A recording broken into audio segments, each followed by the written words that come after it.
The movie is set in a dystopian America where a deadly pandemic has spread through some northern states. The weird thing about this pandemic is that anyone who speaks will die. A news report shows graphic images of some people that fell victims to the pandemic. In another video, a terrified woman is seen recording herself while inside a car. Her daughter's mouth has been taped off so she doesn't scream, and the woman is holding a sign which mentions "Don't make noise." Due to all this, the government has declared a state of emergency, while suggesting everyone to stay indoors and switch off their phones. Just a few days later, the pandemic has already decimated parts of the country. In an underground metro, there's blood and dead bodies everywhere. The surviving passengers have taken refuge inside train carriages, nervously hoping for the catastrophe to end. Suddenly, a baby starts crying and his mother fails to make him stop. Terrified of the noise, a group of passengers proceed to kick the baby out of the train, but the mother decides to leave with him. Sadly, her decision turns out to be fatal, as in just a matter of seconds, something catches up to them. Following this, the movie rewinds back to the time where it all started.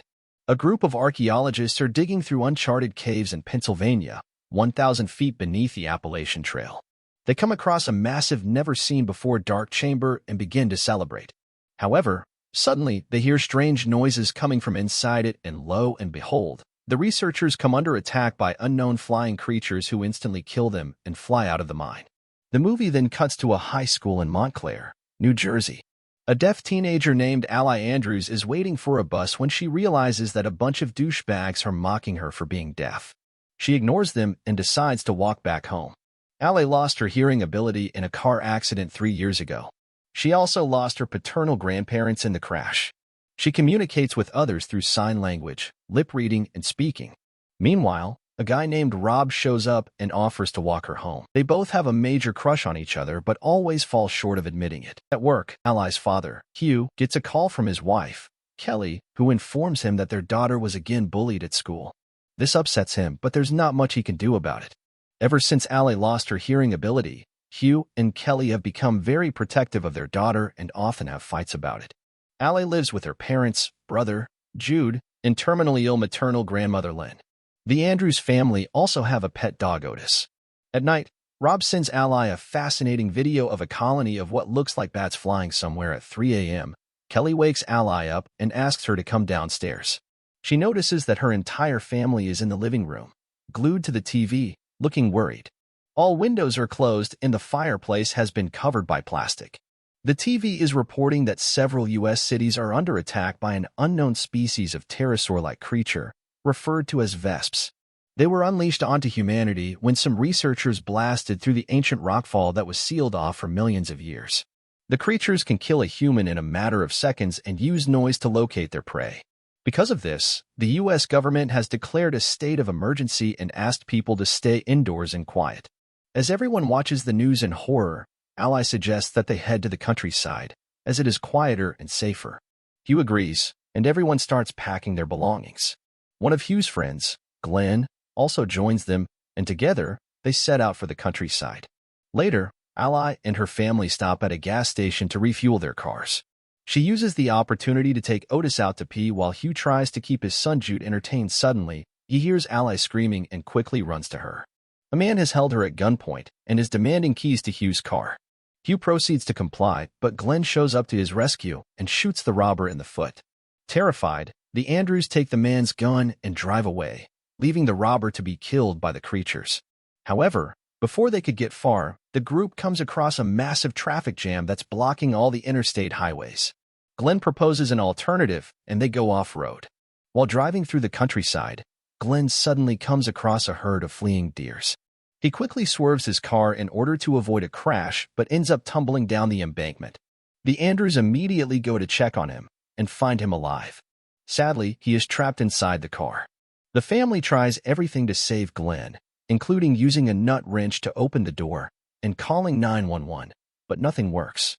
At last, Glenn realizes that he is eventually going to bleed out, so he asks Hugh to hand him his gun and leave with his family. Distraught, Hugh doesn't want to leave his best friend alone, but for the sake of his family, he agrees. Unfortunately, just as the family is about to leave, Otis senses something and starts barking repeatedly. This attracts the vesps and they attack the vehicle with tremendous intensity. Just when all hope seems to be lost, Glenn, who is still trapped inside the car, starts firing his gun to lure the creatures towards him. He manages to save the Andrews temporarily, but gets killed in the process. All this time, Otis keeps on barking. Hence, left with no choice, Hugh makes the difficult choice and lets the dog out of their car to die. The Andrews then realize that they can't drive away in their car without attracting the Vesps, so they decide to abandon it. Hugh lights his car on fire to distract the Vesps and sets out on foot with his family to find a shelter. They walk for hours and Lynn struggles to keep up with her coughing, putting the family at risk. By evening, the family comes across an isolated house surrounded by a high fence and locked gate. When they try getting in, the gate makes a noise and attracts the Vesps. Soon, the homeowner also comes out with a gun, seemingly unaware of the current situation. She tries threatening the intruders, but the Vesps immediately swarm her and rip her apart. After the incident, Hugh looks around the property for an alternate exit and comes across a storm drain tunnel that leads into the compound. He ventures into the property first to make sure it's safe. After getting a green signal from Hugh, Ally and others enter the tunnel, but inside, Jude comes across a rattlesnake, which makes him scream and attract the Vesps. The Vesps kill the snake, but they also bite Kelly's leg. With time running out, Hugh quickly operates a wood chipper to distract the creatures and shreds them to death. In the next scene, the family finally enters the house and cleans Kelly's wounds.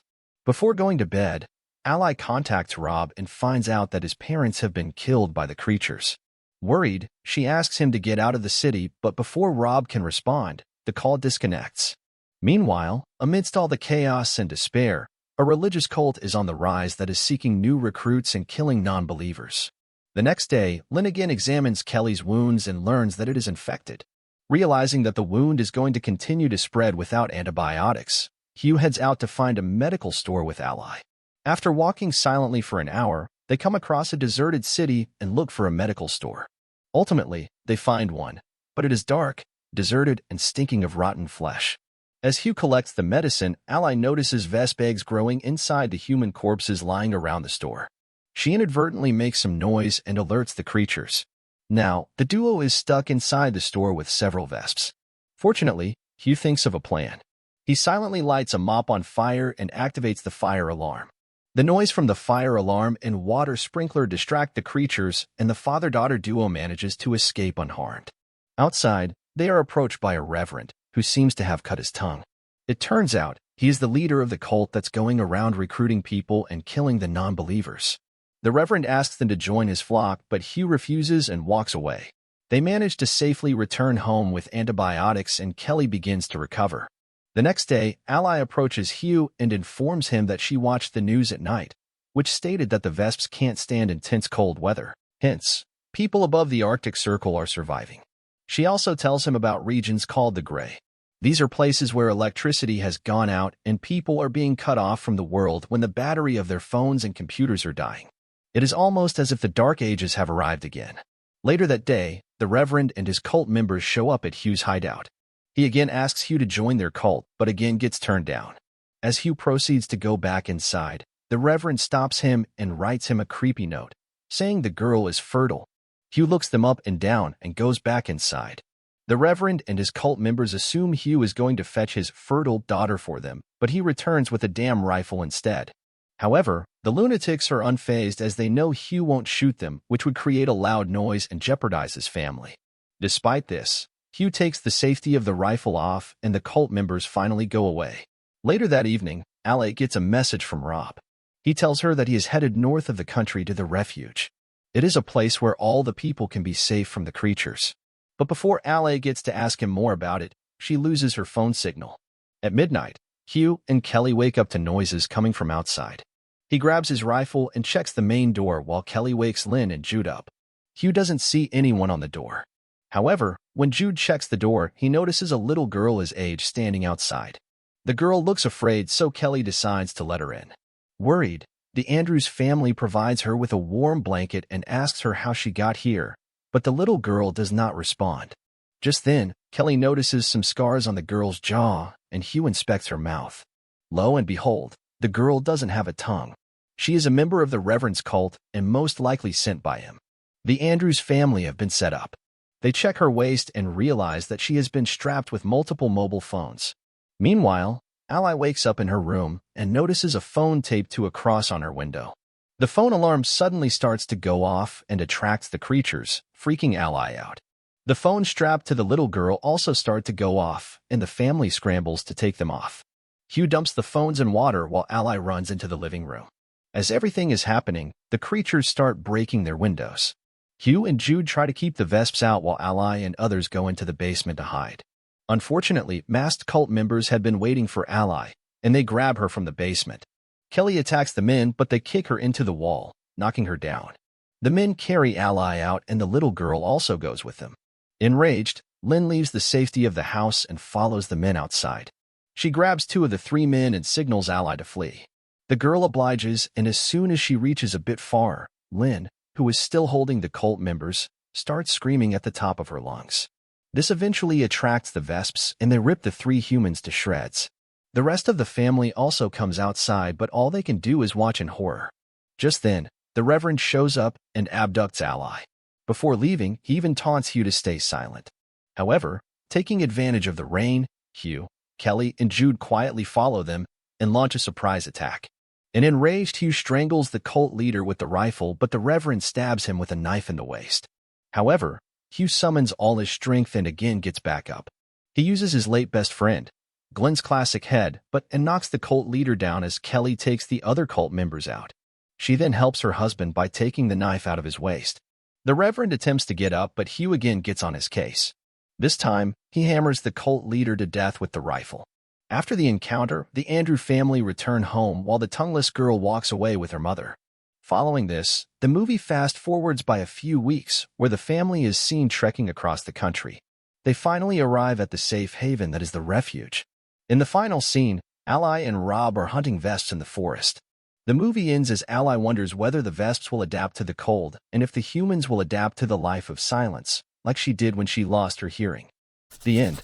Like and subscribe for more videos.